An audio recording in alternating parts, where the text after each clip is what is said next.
मुरली अमृत की धारा है धारा, जो देती दुखों से किनारा। मुरली अमृत की धारा है धारा, जो देती दुखों से किनारा। भूले जीवन में हो जाए शिव बाबा मुरली में समझाए। भूले जीवन में हो जाए शिव बाबा मुरली में समझा। ओम शांति। आज की तारीख है 6 अप्रैल 2022 की साकार मुरली। बाबा के महावाक्य। मीठे बच्चे ज्ञान की गूढ़ बातों को सिद्ध करने के लिए विशाल बुद्धि बन बहुत युक्ति से समझाना है। कहा जाता है सांप भी मरे लाठी भी ना टूटे। प्रश्न। हाहाकार के समय पास होने के लिए कौन सा मुख्य गुण जरूर चाहिए? उत्तर। धैर्यता का। लड़ाई के समय ही तुम्हारी प्रत्यक्षता होगी। जो मजबूत होंगे वहीं पास हो सकेंगे। घबराने वाले ना पास हो जाते हैं। अंत में तुम बच्चों का प्रभाव निकलेगा। तब कहेंगे अहो प्रभु तेरी लीला। सब जानेंगे गुप्त भेष में प्रभु आया है। प्रश्न। सबसे बड़ा सौभाग्य कौन सा है? उत्तर। स्वर्ग में आना भी सबसे बड़ा सौभाग्य है। स्वर्ग के सुख तुम बच्चे ही देखते हो। वहाँ आदि मध्य अंत दुख नहीं होता। यह बातें मनुष्यों की बुद्धि में मुश्किल ही बैठती हैं। गीत। नई उम्र की कलियाँ।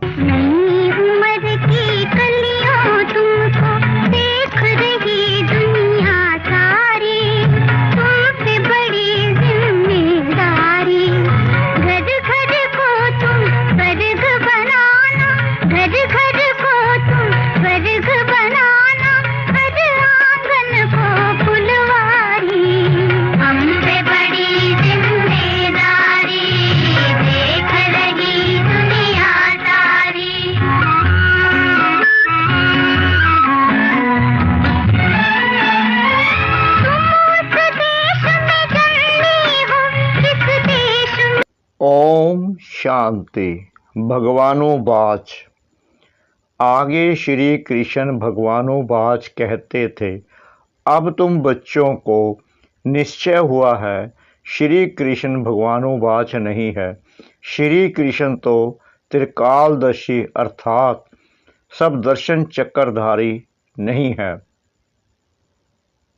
अब यह अगर भगत लोग सुने तो बिगड़ेंगे, कहेंगे तुम इन्हों की श्रद्धा क्यों कम करते हो, जबकि इनका निश्चय कृष्ण में है कि वह सब दर्शन चक्रधारी है।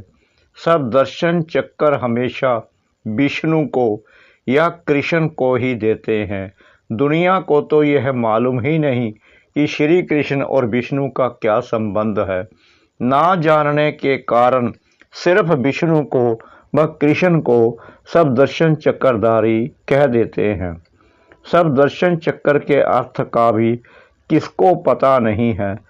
सिर्फ चक्कर दे दिया है मारने के लिए। उसे एक हिंसक हथियार बना दिया है। वास्तव में उनके पास ना हिंसक चक्कर है ना अहिंसक ज्ञान भी। राधे कृष्ण या विष्णु के पास नहीं है। कौन सा ज्ञान? यह सृष्टि चक्कर के फिरने का ज्ञान। वह सिर्फ तुम्हारे में है। अब यह तो बड़ी गूढ़ बातें हैं। यह सब बातें युक्ति से कैसे समझाई जाए? जो समझ भी जाए, प्रीत भी कायम रहे सीधा समझाने से बिगड़ेंगे, कहेंगे कि आप देवताओं की निंदा करते हैं क्योंकि वह सब हैं एक समान, सिवाय तुम ब्राह्मणों के। तुम कितनी छोटी छोटी बच्चियां हो। बाबा तो कहते हैं छोटी छोटी बच्चियों को ऐसा होशियार करना चाहिए जो प्रदर्शनी में समझाने के लायक बने। जिसमें ज्ञान है वह आपे ही ऑफर करते हैं, हम प्रदर्शनी समझा सकते हैं। ब्राह्मणियों की बड़ी विशाल बुद्धि चाहिए। प्रदर्शनी में समझाने के लिए सर्विसबुल को भेजना चाहिए, सिर्फ देखने का शौक नहीं। पहले पहले तो यह निश्चय चाहिए कि गीता का भगवान निराकार परमपिता परमात्मा शिव है। श्री कृष्ण को भगवान नहीं कहा जाता है, इसलिए गीता भी रॉन्ग है। यह बिल्कुल नई बात हो गई दुनिया में। दुनिया में सब कहते हैं कृष्ण ने गीता गाई। यहाँ समझाया जाता है कृष्ण गीता गा ना सके। जो मोर मुकुटधारी है, डबल सिर ताज व सिंगल ताज, सूर्यवंशी, चंद्रवंशी व वैश्य, शूद्रवंशी, कोई भी गीता की नॉलेज को नहीं जानते। वह नॉलेज भगवान ने ही सुनाई। भारत को स्वर्ग बनाया था तो दुनिया में सच्चा गीता का ज्ञान आए कहाँ से? यह सब भक्ति की लाइन में आ जाते हैं। वेद शास्त्र आदि पढ़ते पढ़ते नतीजा क्या हुआ? फिरते ही आए हैं, कलाएं कमती होती ही गई हैं। भल कितनी भी घोर तपस्या करें, सिर काट कर रखें, कुछ भी फायदा हो ना सके। हर एक मनुष्य मात्र को तमो प्रधान जरूर बनना है। उसमें भी खास भारतवासी देवी देवता धर्म वाले ही सबसे नीचे गिरे हुए हैं। पहले सबसे सतो प्रधान थे,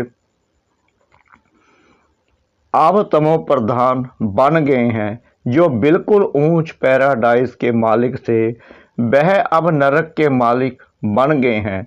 तुम बच्चों की बुद्धि में यह रहना चाहिए कि शरीर पुरानी जुत्ती है जिससे हम पढ़ रहे हैं। देवी देवता धर्म वालों की सबसे जास्ती पुरानी जुत्ती है। भारत शिवालय था, देवताओं का राज्य था, हीरे जवाहरों के महल थे। अब तो वैशाल्य में असुर विकारियों का राज्य है। ड्रामा अनुसार फिर इनको वैशाल्य से शिवालय बनना ही है। बाप समझाते हैं सबसे जास्ती भारतवासी ही गिरे हैं। आधा कल्प तुम ही विषय विकारी थे। अजमिल जैसी पाप आत्मा भी भारत में ही थे। सबसे बड़ा पाप है विकार में जाना। देवताएं जो संपूर्ण निर्विकारी थे वह अब विकारी बने हैं, गोरे से सावरे बने हैं, सबसे ऊंच ही सबसे नीच बने हैं। बाप कहते हैं जब संपूर्ण तमो प्रधान बन जाते हैं तब उन्हों को मैं आकर संपूर्ण सतो प्रधान बनाता हूँ। अभी तो कोई को संपूर्ण निर्विकारी कह न सके। बहुत फर्क है। बल करके यह जन्म कुछ अच्छा है, आगे का जन्म तो अजामिल जैसा होना चाहिए। बाप कहते हैं मैं पतित दुनिया और पतित शरीर में ही प्रवेश करता हूँ। जो पूरे 84 जन्म भोग तमो प्रधान बने हैं। भल इस समय अच्छे घर में जन्म है क्योंकि फिर भी बाबा का रथ बनना है। ड्रामा भी कायदे सिर्फ बना हुआ है, इसलिए साधारण रथ को पकड़ा है। यह भी समझने की बातें हैं। तुम बच्चों को सर्विस का बहुत शौक होना चाहिए। बाबा को देखो कितना शौक है। बाप तो पतित पावन है, सर्व का अविनाशी सर्जन है। तुमको कैसे अच्छी दवाई देते हैं। कहते हैं मुझे याद करने से तुम कब रोगी नहीं बनेंगे, तुमको कोई दवा दरमल नहीं करनी पड़ेगी। यह श्रीमत है ना कि कोई गुरु का मंत्र आदि है। बाप कहते हैं मुझे याद करने से तुम्हारे विक्रम विनाश होंगे, फिर माया का विघ्न नहीं आएगा, तुम महावीर कहलाएंगे। स्कूल में रिजल्ट पिछाड़ी को ही निकलती है, यह भी अंत में मालूम पड़ेगा। जब लड़ाई शुरू होती है तब तुम्हारी भी प्रत्यक्षता होती है। देखेंगे तुम कितने निडर निर्भय बने हो। बाप भी निर्भय है ना। कितना भी हाहाकार मच जाए, धैर्यता से समझाना है कि हमें तो जाना ही है। चलो तो हम चले अपनी मंजिल माउंट आबू बाबा के पास। घबराना नहीं है, घबराने में भी नापास हो जाते हैं। इतना मजबूत बनना है, पहले पहले आफतें आएगी फैमन की, बाहर से अनाज आ नहीं सकेगा, मारा मारी हो जाएगी। उस समय कितना निडर बनना पड़े। लड़ाई में कितने पहलवान होते हैं, कहते हैं मरना और मारना है, जान का भी डर नहीं है। भल उनको यह भी ज्ञान नहीं है कि शरीर छोड़ दूसरा लेंगे। उनको तो सर्विस करनी है। वो लोग सिखाते हैं बोलो गुरु नानक की जय, हनुमान की जय। तुम्हारी शिक्षा है शिव बाबा को याद करो। वह नौकरी तो करनी ही है अथवा देश सेवा तो करनी ही है। जैसे तुम शिव बाबा को याद करते हो, इस प्रकार कोई भी याद नहीं करते हैं। शिव के भगत तो ढेर हैं, परंतु तुमको डायरेक्शन मिलते हैं शिव बाबा को याद करो, वापिस जाना है, फिर स्वर्ग में आना है। अब सूर्यवंशी चंद्रवंशी दोनों ही राज्य स्थापन हो रहे हैं। यह ज्ञान सबको मिलेगा। जो प्रजा बनने लायक होगा वह उतना ही समझेगा। अंत में तुम्हारा बहुत प्रभाव निकलेगा। तब तो कहेंगे अहो प्रभु तेरी लीला न्यारी।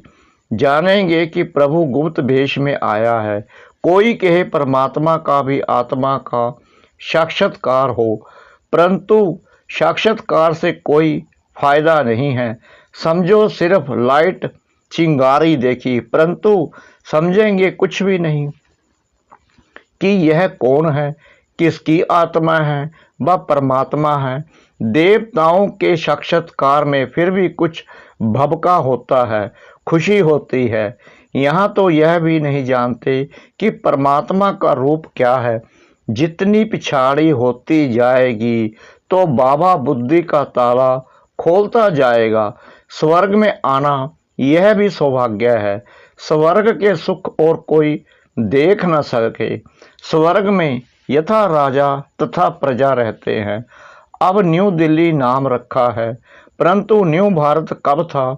यह तो पुराना भारत है। नए भारत में सिर्फ देवता धर्म था, बिल्कुल थोड़े थे, अब तो बहुत हैं। कितना रात दिन का फर्क है, अखबार में भी समझा सकते हैं। तुम न्यू दिल्ली न्यू भारत कहते हो, परंतु नव भारत न्यू दिल्ली तो नई दुनिया में होगी, वह तो पैराडाइज होगा। सो तुम कैसे बना सकते हो? यहाँ तो अनेक धर्म हैं, वहाँ एक ही धर्म है। यह सारी समझने की बातें हैं। हम सब मूल वतन से आए हैं। हम सब आत्माएं ज्योति बिंदु स्टार मिसल हैं। जैसे स्टार आकाश में खड़े हैं, कोई गिरते भी नहीं हैं, ऐसे हम आत्माएं ब्रह्मांड में रहती हैं। बच्चों को अब मालूम पड़ा है कि निर्वाण धाम में आत्मा बोल ना सके, क्योंकि शरीर नहीं है। तुम कह सकते हो हम आत्माएं परम धाम की रहने वाली हैं। यह नई बात है। शास्त्रों में लिख दिया है कि आत्मा बुदबुदा है, सागर में समा जाती है। तुम अब जानते हो पतित पावन बाप सबको लेने के लिए आया है। 5000 वर्ष के बाद ही भारत स्वर्ग बनता है।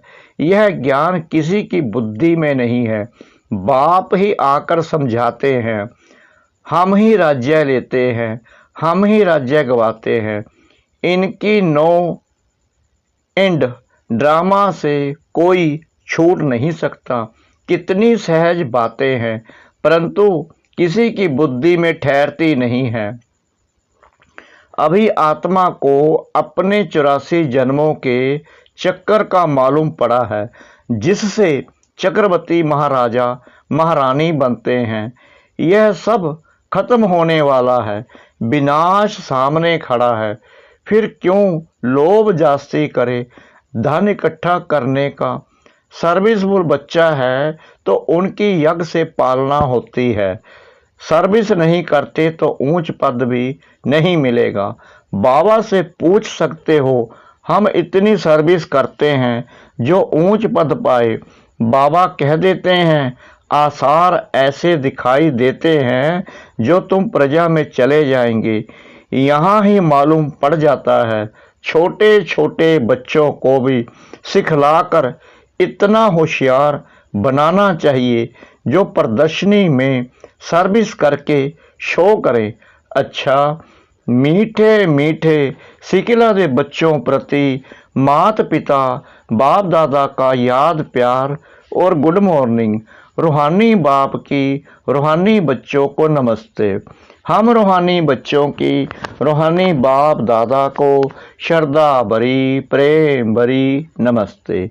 शुक्रिया बाबा, शुक्रिया बाबा, शुक्रिया बाबा, इस मीठी मीठी मीठी मुरली के लिए। धारणा के लिए मुख्य सार नंबर 1, बाप समान निर्भय निडर बनना है। बाप समान निर्भय निडर बनना है। धैर्यता से काम लेना है, घबराना नहीं है। नंबर 2, विनाश सामने है, इसलिए जास्ती धन इकट्ठा करने का लोभ नहीं करना है। ऊंच पद के लिए ईश्वरीय सेवा कर कमाई जमा करनी है। वरदान, सर्व खजाने जमा कर रूहानी नशे में रहने वाले बेफिक्र बादशाह भव। सर्व खजाने जमा कर रूहानी नशे में रहने वाले बेफिक्र बादशाह भव। बाप दादा द्वारा सब बच्चों को अखूट खजाने मिले हैं। जिसने अपने पास जितने खजाने जमा किए हैं, उतना उनकी चलन और चेहरे में वह रूहानी नशा दिखाई देता है। जमा करने का रूहानी फक्र अनुभव होता है। जिसे जितना रूहानी फक्र रहता है, उतना उनके हर कर्म में वह बेफिक्र बादशाह की झलक दिखाई देती है। क्योंकि जहाँ फक्र है वहाँ फिक्र नहीं रह सकता। जो ऐसे बेफिक्र बादशाह हैं वह सदा प्रसन्नचित हैं। स्लोगन, ज्ञानी तो आत्मा वह है जो ज्ञान डांस के साथ संस्कार मिलन की डांस जानता है। ज्ञानी तो आत्मा वह है जो ज्ञान डांस के साथ संस्कार मिलन की डांस जानता है। ओम शांति।